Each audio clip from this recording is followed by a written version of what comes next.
Recording yourself might seem like a really scary thing to do, but if you are not doing this, you are missing out on a very powerful tool to help accelerate your learning. So today I'm going to give you 6 really good reasons why you absolutely should start to record yourself and a couple of tips on how best to do that. Hi everyone, my name is Tatiana and this is the Flute Practice, a space designed to help adult flutists from all over the world find joy and meaning in their flute playing. I think one of the big advantages that we have as adults is we come at the learning process very, very differently. We're no longer children that are being told what to do the whole time and just blindly following, but rather we have developed these amazing critical skills and listening skills and ability to analyze what we're doing and correct.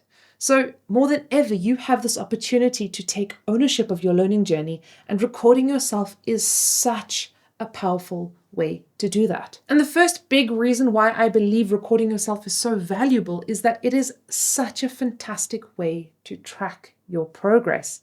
Objectively track your progress. I've got students who didn't want to record themselves a year ago. They absolutely refused. And a year later, when they've made so much progress, they are so unbelievably sorry that they didn't, because they actually cannot see their own progress as well as those who did record themselves. And I know this is such a scary thing to do because you feel really vulnerable and you're so aware of all the things that you can't yet do. But here's a little tip for those of you who are really, really, really too afraid to do this.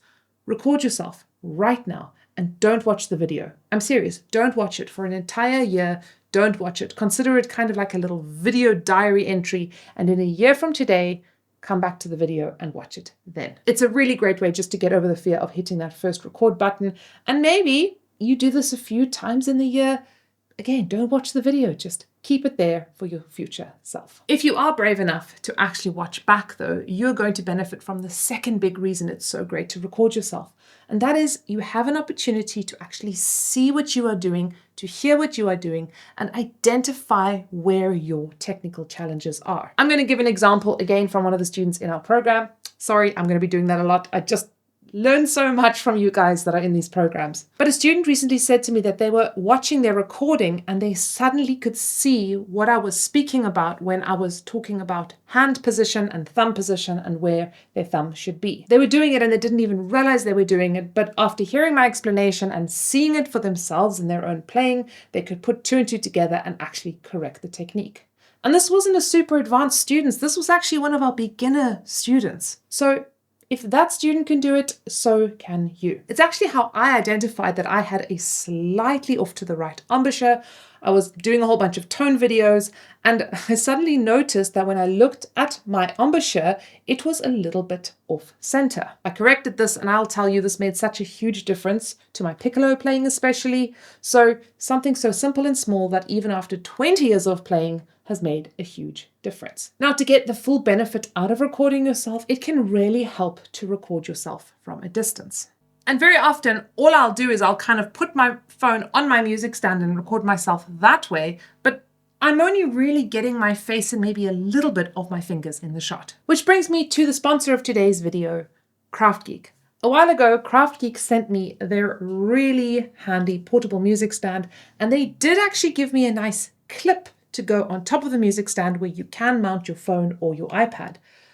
But the problem is that hopefully you're using the music stand to hold your music, and if you want to get a little bit more distance, then their brand new tripod is going to be much more useful. It's super compact and lightweight, as you can see, and sets up in absolutely no time at all. Plus it opens up really far, which means it's tall enough to record yourself with no matter where you are in the room. One of my absolute favorite features about this tripod is that it has got this wonderful magnetic top. I have used quite a few tripods in my life, and I have to tell you that this is so useful. You do get a little magnetic ring that sticks onto the back of your phone like that. However, with iPhones, if they're magnetic, you don't even need it.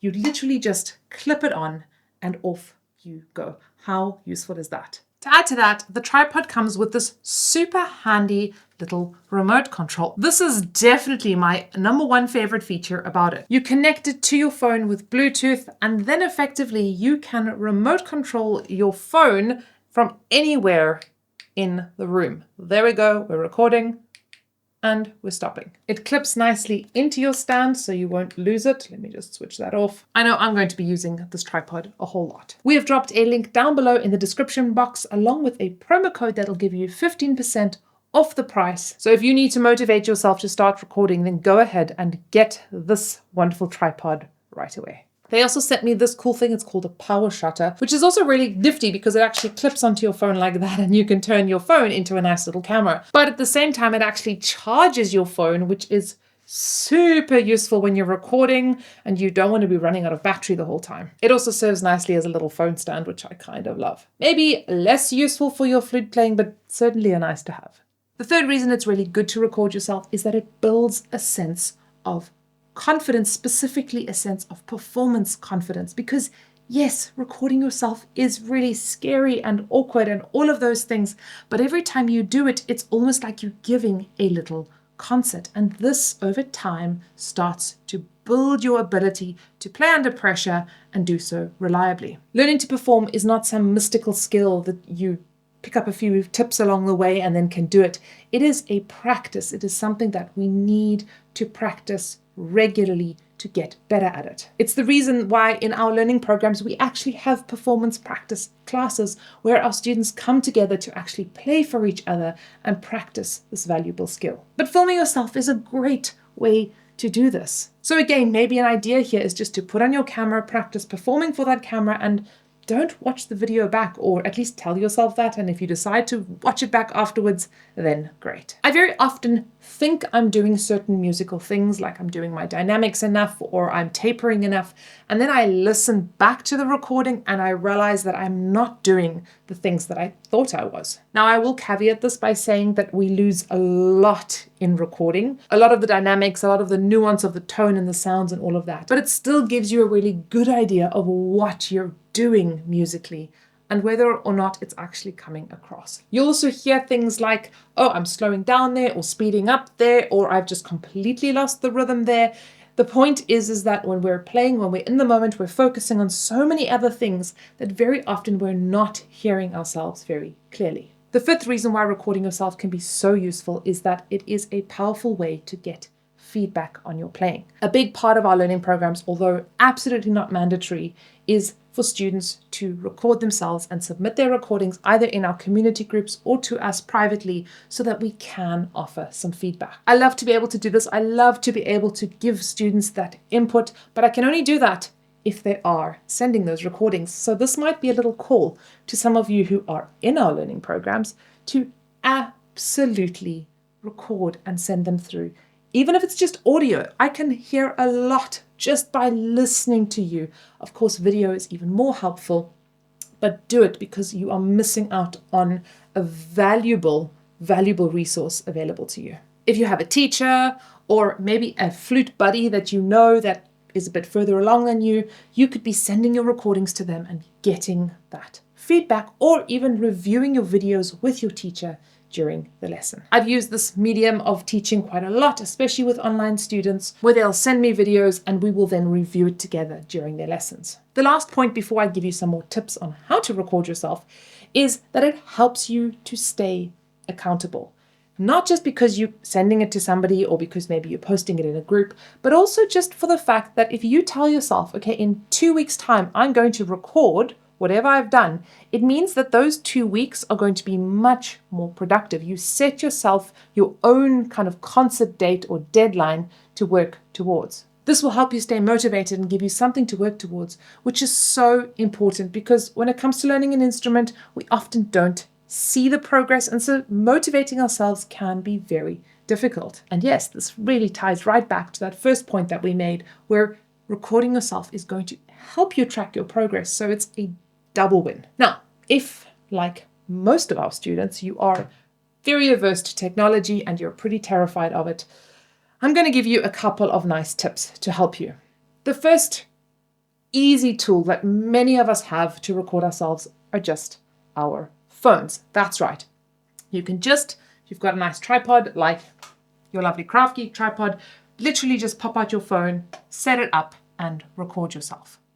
As I said, you can also just pop your phone onto the edge of your music stand. It's better than nothing. But a tripod like this would certainly not give you any excuses not to. If you don't have a phone that can record, or maybe your phone's got really terrible audio, another option is to record yourself using your computer or a laptop. Many laptops already have got your webcam and your microphone built in.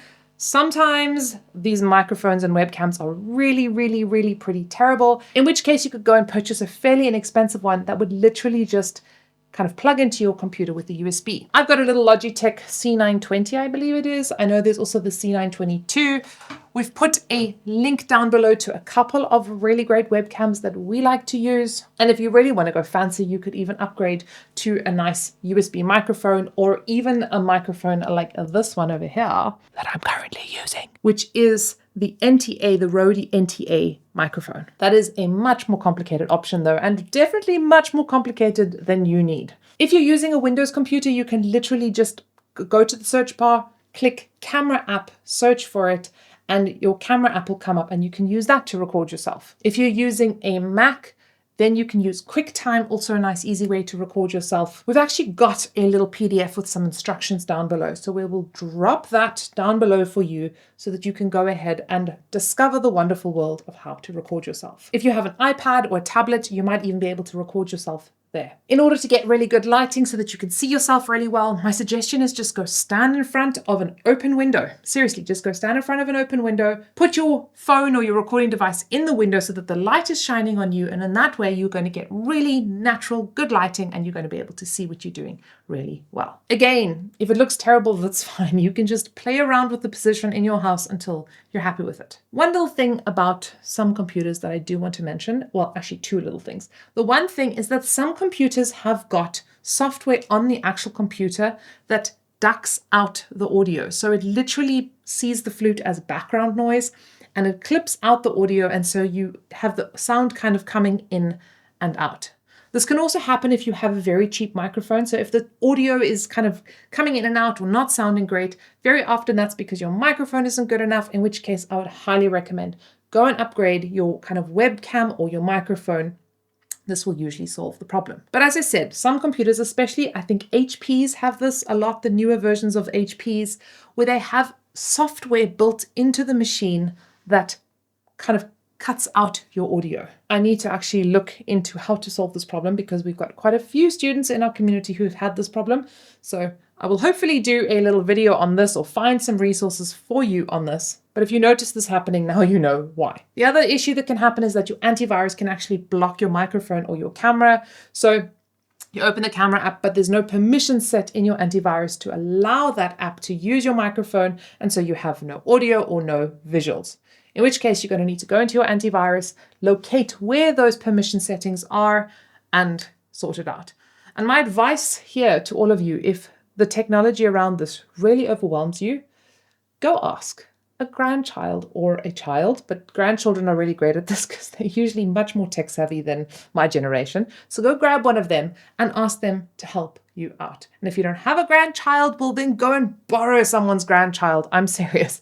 But get help from somebody who can show you how to do these things. I promise you, if you're not too old to learn the flute, you're not too old to learn how to use technology, at least enough to record yourself. Again, huge thank you to Craft Geek for this wonderful tripod.